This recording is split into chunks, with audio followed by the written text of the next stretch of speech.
Alright everybody, welcome back to Lad Chat. We're doing a Civil War review tonight, and you're with Benny, Tok, and myself, Jamel. Okay, just a warning, this is a full spoiler review. So if you haven't seen it, bookmark us and come back and join us later. Captain America Civil War review. What I loved about this movie, going in, there was a lot of chatter.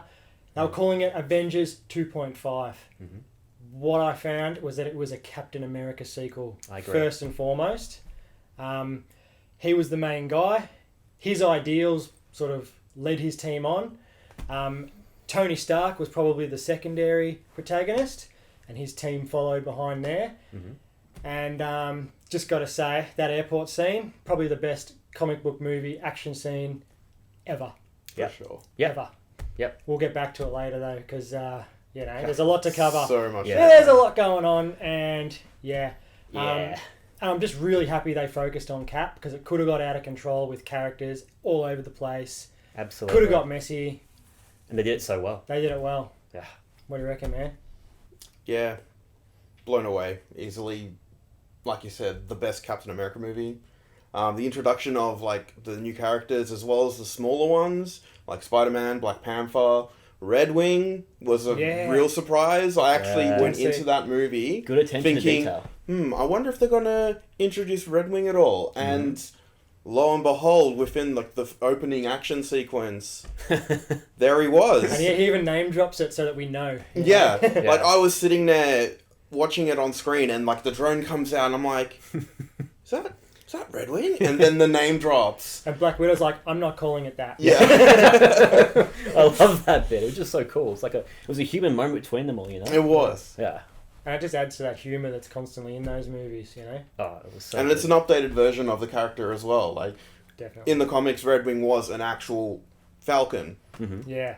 and Falcon actually had like a connection with the bird, even on like a Newton level. It's all birds. He has a psychic link to all birds. In this series, it wouldn't have made sense. 'Cause Yeah. he's a paramilitary sort of guy. He flies around as part of his troop. Wouldn't have made sense. Glad they went with that. I didn't mind it. Look, Civil War is got to be like the most emotionally nuanced superhero movie I've ever seen. Yeah. I mean, every single character goes on a journey. The movie's not grim. It's accessible. You know, you're laughing at some bits are really dramatic. Yeah. And it's just, it really sucks you in. And you know what? It breaks one of the biggest movie tropes in the history of the world. Every single Captain America sequel gets better. Yes. Yeah. First Avenger is Definitely. great. Captain America's Winter Soldier was amazing. It was much better, yeah. And then, like, I didn't think that you could top, I beg your pardon, Winter Soldier, but Civil War does it. I don't know how. It does. And, it does buck the trend, because the other Marvel movies aren't as good as their sort of predecessor. You know, especially Thor: The Dark World was probably my least favourite of them. Yeah, it had some good points in it, but still, yeah. Even Iron Man 3 was a bit... It was better than rocky. 2. Yeah, bit rocky. Oh yeah, number 2, jeez. Yeah, we'll forget Whiplash. number 2. Great villain. And it's the Russo brothers, man. They know they've got the formula. They know what the fans want. They know how to direct the film. Helps having a pair so they don't wear each other out like Joss Whedon would have. Yeah, poor Joss. Yeah. I mean, like, you feel a bit bad for him. He made such a great movie. He was knackered at the end of Age of Ultron from all accounts. Yeah, he was. By the end of that phase, yeah. Yeah. And the thing is, like, you could see there was this great movie, Age of Ultron, and it was really trying hard to get out. But, like, don't know if he got studioed or if he just got knackered. Who knows? But, this is, in a way, Civil War is Avengers 2 for me, even though it's still a Captain America movie. Yeah. You know, and it just makes me feel so much. I've got so much hope for the franchise, not just Captain America, but for all Marvel movies. Well, now. Civil War is actually a sequel to The Winter Soldier and Age of Ultron. Yeah. Winter Soldier more on Captain America's side, and Age of Ultron on Tony's side, because of he technically caused what happened in that, and it reflects at the start when the mother talks to him about the child that she lost in Sokovia. Yeah. And that was a great moment, wasn't it? Yeah. You know, and like, because it gave weight to his side. Yeah, it gave weight to his side, but it also, like I was saying, the emotional journey. There are so many characters in that movie, but that was a brilliant emotional journey, and all of them go on a journey, and it doesn't get busy. You don't get lost. Like, not even Scott Lang or Ant-Man gets lost. He still goes on a journey, and and it's just so brilliant. And can I just talk about Winter Soldier for a second? That character is so deep. Sebastian Shaw emotes so well, And every single character in that movie I think it's is Sebastian Stan. Is it? Not the guy who Oh. played Anakin Skywalker in No, Return no, of the no, Jedi. no. Sebastian Shaw is a character from X-Men. Yeah, that's true. yeah. Yeah, Kevin Sebastian Bacon. Stan. Kevin Bacon. Yeah, he does so good, and every single person is in awe of the Winter Soldier. Everyone. There's not a single character who's not touched, and it just feeds into the whole, the misdirection, or what did you call it? Well, it's a plot twist. Yeah, but you had another word for it. It was the frame up. Oh, the frame up. Sorry, yeah.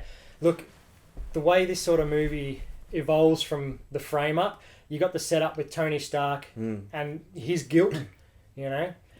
Captain America stands by his ideals when it comes to the Sokovia Accords, and he wants to compromise a couple of times. But at Peggy's funeral, he hears what Sharon Carter says. Yes. And he's like, no, I want to stick by my guns. Later, he wants to compromise again with Tony until he finds out that he locked up Scarlet Witch. And her journey technically, as well. And he wasn't going to stand for that. And you can see that Tony is he doesn't exactly want to do it, but he's like, well, I got to do something. And he says, if we don't do this now, it'll be forced on us later. Yeah. And in a way, he's right. Yeah. Brings up another point. I mean, Winter Soldier gets framed for blowing up the UN during the Sokovia Accord meeting where we're introduced to someone's dad. It's the Chaka. The king of Wakanda. What do you think? I loved Black Panther in this movie. Do you know what the thing is Black Panther? He comes in as a fully formed superhero, right? He's got his crazy martial arts, he's got his cool suit, he's got his, he's all his tech and all his gear, but he goes on this massive journey throughout the movie, and his physical prowess is secondary to that journey, because it's about him going from, being really angry towards the end, where he finally sort of finds peace and forgives Zemo. He sees it in Zemo. He sees he's dead set on revenge. It's consumed him. It's destroying him. Yes. I'm not going to be that character. What did you think of Black Panther, man?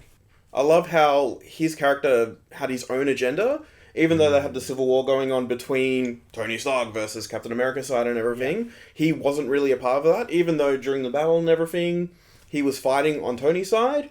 He was doing it for his own reasons and nothing to do with... It was a means to an ends for himself. Exactly, yeah. So, speaking about leading up to the big battle, so a lot goes on. There's some emotions getting thrown around. Like I said before, Steve Rogers tries to compromise. It just ends up, they're gonna... There's like a death warrant out on Bucky. Yeah. They're going to kill him. So he says, no, we're going to go sort this out. He knows he's innocent. Let's do it. Which leads to the almost fake civil war. Because all the characters meet up at the airport. They go at each other. But they don't really want to hurt each other. It's not a real war. It's kind of a play fight, isn't it? It's almost a play is. fight. It's deliberately sort of brought to the surface when Black Widow and Hawkeye, you're not going to hurt me too much, are you? No. She goes, are we still friends? He goes, it depends on how much you hurt That's me. the one. Yeah. You know what I mean? And the big reveal in that fight. Oh my God. There's a couple, but the massive one that everyone's been waiting for, and thank you very much, Sony. Thank you. Giant Man! Well, it is a massive reveal. Alright, someone say it. Spider-Man. Yes. Yeah. Oh, when we see him land on the roof, the quips are there. Tony Stark and him, they bounce off each other. You were telling me that before. Oh. Even when they first meet. That scene in the bedroom. I love that scene. It's so Spider-Man. Yeah. The chemistry that those two actors had, as well as the characters, was just so good. They just bounced off each other. They could be father and son. Pretty much, yeah. And I love how they even tease at the fact that they don't need to redo a Spider-Man origin story. Like, Peter's about to go into what happened to him and how he got his powers, and Tony's like, I don't care. Yeah. And that pretty much reflects us as an audience, because seen it twice here we go, already. we're going to see Peter get bit by the spider again, and we've already seen that twice. Yeah. So it's kind of a cool thing that they did that almost breaks the fourth wall in a way, I guess. So more importantly, is Tony getting with Aunt May? Awkward. Pretty damn hot in that film. Well, Marissa Tomei does a pretty good job. No offense to the previous ladies. Yeah. But yeah, she's sort of a bit younger. Mm. Yeah. So, back to Giant Man. Now, Giant Man wasn't a massive reveal for some of us. Good job, Lego. Some of us buy Lego, and as you can see, Yeah. Giant Man. Well done, Lego. Yep. But Thanks, it boys. was still cool, you know. And just listening around the cinema, listening to everybody else, sort of, what's he doing? You know. How cool was it? He grew big. It was funny as, you know. Really liked it. And the writing for Ant-Man in that whole fight was cool. Yeah, because He jumps in the suit, starts pulling out wires. He went from fanboy to action man. Yeah. And, like, you know, they used every single cool Ant-Man trick in that fight, Yes. which proves why Ant-Man should be an Avenger. Oh, and yeah. he's a cool Avenger, too. Yeah. Just on Ant-Man, when he was locked up, I loved how he was bitching to Tony. Never trust a Stark, Tank Pym said. He's like, who are you? And just like, he was shot down hard. So anyway, the airport scene, come on. What was your favourite bit? Oh. So many, man. Oh. I have to admit, like, just the banter going on between the characters, like Spider-Man constantly going on. It was almost like watching the Ultimate Spider-Man animated series version of Spider-Man on screen in a live Really action loved version. him taking on the Winter Soldier and Falcon up in that airport sort of walkway area. He's up in the rafters, he's swinging around. It looks like the cartoon character swinging around. What you'd see from a panel in a comic book. Yep. Put on screen. The banter, the funniness. He was youthful, you know. Mr. Stark, what am I meant to do, you know? It was really good. He was fanboying over Cap, you know. Oh, yeah. Yeah. Do you know what I loved? How he genuinely irritated characters. Oh, yeah. In that fight. That is so Spider-Man. He genuinely irritated them. And it was so good. But I loved it. Normally there's not this much talking during a fight, kid. Yeah, yeah. Very, very cool. Tok, your favourite bit? It's really hard to pick. The references to Star Wars was actually pretty cheeky. Oh, The Empire Strikes Back. Yes. Hey, have you guys seen this really old movie? The Empire Strikes Back? And he... Doesn't it? Iron Man says, look, I didn't carbon date him. How old is this kid, Tony? Yeah, that was classic. And how they did the tripwire around Giant Man like a walker. I mean, being the big Star Wars fan that I am, Yeah. you can Yep. tell I loved that moment. And Yep. now that Disney own Yeah. Star Wars, I guess they don't have to pay royalties for it Yeah. either. Yeah. So, onward from the airport scene. We get the real Civil War. Yeah. What sparks that? So we find out who killed Tony Stark's parents. Tony follows Captain America and the Winter Soldier to Serbia, where Zemo discovers that's where Bucky was being kept during the early 90s. Along with the other Hydra super soldiers. Yeah, that's right. And, yeah, I mean, the reason he gets there, I love it. He finds out that it was a frame-up. You know? I mean, we kind of knew it. Yeah. He finds it out, points it out to the crowd, you know, us, and admits he's wrong, goes to help. Yeah, it gives that sense that, they're going to get the band back together sort of thing. Yeah. Tony apologizes to Cap, admits that he's wrong. Everyone gets that feeling that, okay, now they're going to go after the real villain. Yeah. But then Zemo pulls his ace out of the hole, and what a spectacular ace out of the hole it was. Yes. The whole reason that he was looking into the Winter Soldier is the evidence that he has the recording of the scene where the car crash happens with Howard Stark Maria Stark. and Maria Stark, and lo and behold, it's Bucky Bucky did it. that does it. And man, Poor that... Bucky. I remember getting tingles, you know? Yeah. Just watching that, and I'm like, oh, Tony's not going to be happy. Yeah. And do you know what? That scene was like, people die in it, but it's not gruesome, it's not violent, it's not explicit. It's like half of the deaths happened off camera. But it hits you. It hits you, and it's so well done. Because, you know, Tony growing up, you know, in the previous Iron Man movies, he lacked that sort of connection with his dad, you know, because he was taken away a bit early. He was always busy with stuff, but he found the video, you know. And how good is that? He just turns. I love the line, I don't care, he killed my mum. Yeah. You know, when they're fighting, when he said, it wasn't him, blah, blah, blah. But we'll get back to the fight, but the Zemo. He knew he couldn't beat them. You know, better men have tried and failed. So he concocted this big manipulation. How good is it? It's fantastic. I don't want to drag Batman v Superman through the mud, but his manipulation versus Lex Luthor's has way more weight. Yeah. Yeah? He really, really planned it out. It worked. There's a reason for them to be there. And I mean, Civil War doesn't really have a villain. It was really ideals versus each other until that moment. You realised this scumbag used those ideals against each other to destroy the Avengers because he lost his family in Sokovia as well. Mm. You know? And the fight. Yeah. What an emotional fight. Yeah. You know? What's your favourite part? I mean... Of that fight? Yeah. My favourite part of that fight is where, like, Tony is just wailing... Oh, sorry. Steve is wailing on Tony, and he Yes, finds a agreed. way to get back. I agree. He You know? analyses his fight patterns and Yeah. whack, whack, whack. And there's this really famous picture that comes up where Tony is blasting the shield Yes. and all the energy. That Yes. is straight from the comics. the comic book. It looks like a frame from a comic Beautifully book. Like, done. So a full good. page, actually, not even just a frame. And it was. I'm pretty sure from my recollection, it was a full page, or at least it was a big panel. It was so good. It made me so happy with So the that. fight ends with Cap smashing the crap out of Tony's arc reactor with the shield. You think he's going to go for the headshot, but being Cap, he's an honourable man. We love him. He doesn't smash his head in. And I love the line, that shield doesn't belong to you. Yeah. Yeah. And so he drops it. Yeah. Heartbreaking in a way, because, you know, you sort of think, no, he does deserve it. It's just there's a difference of opinion. Mm-hmm. But Do you know what my favourite part of that bit, though, is at the very end, I think it's called the denouement. Like when he's winding down, he puts in that letter, and Tony, it's an old fashioned letter, and he reads it, and they're still mates. they're still in a the way. scheme of things, you know, it's like, okay, the Avengers can reassemble. Yeah, they will, and they will.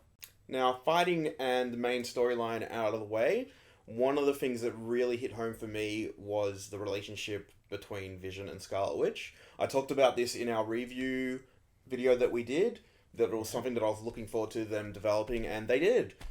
Just the chemistry between those two characters was amazing, and it is exactly what I was looking for as a fan of those two characters. Seeing them interact with each other, just Vision in his homely vest and shirt, cooking sweater. dinner Yes, was the just sweater. so I was like, aww, in the cinema watching the chemistry between them as that happened. And then when they were doing the airport fight, he didn't really want to hurt her, and she didn't really want to hurt him, but it was just so good to see that finally make it onto the big screen, and that it's going to lead into whatever movie that they do next that they're going to star in. Jamil, what was your favourite bit from the movie? Okay. My favourite final takeaway bit was I mentioned this before, but the chemistry between Tony Stark and Peter Parker is made me so excited for Homecoming, Spider-Man. Yeah. It is going to be so good. That chemistry, you could just fill a whole movie with that and it would be amazing. So I can't, it's got me so hyped for that Spider-Man movie. I just want to see it so bad. Yeah, look, I have to go with the villain. I've been saying for a long time that Marvel's villains, they're kind of weak. Other than Loki and Hydra, they're kind of weak. Now, this, like I said before, this movie didn't even need a villain. The ideals were the villain to each other for the different teams. But Zemo, his manipulative sort of plot, I loved it, man. I mean, you could have done the movie without him, but it was grouse. Having him in there the whole way, he had a motivation for being there. And his plan was good. He wasn't I'm going to just beat them, you know. He couldn't. He's just a dude with a gun, you know. He had a manipulative plan, that sort of cheeky genius. Yeah. Very different from the comic books. Yeah. But that's okay. They just used his name for a little bit of, you know, nostalgia, I think. And it was like, Zemo, cool. Yeah. But in closing, he's probably the second best villain in the Marvel Universe that has been so far. He was deep.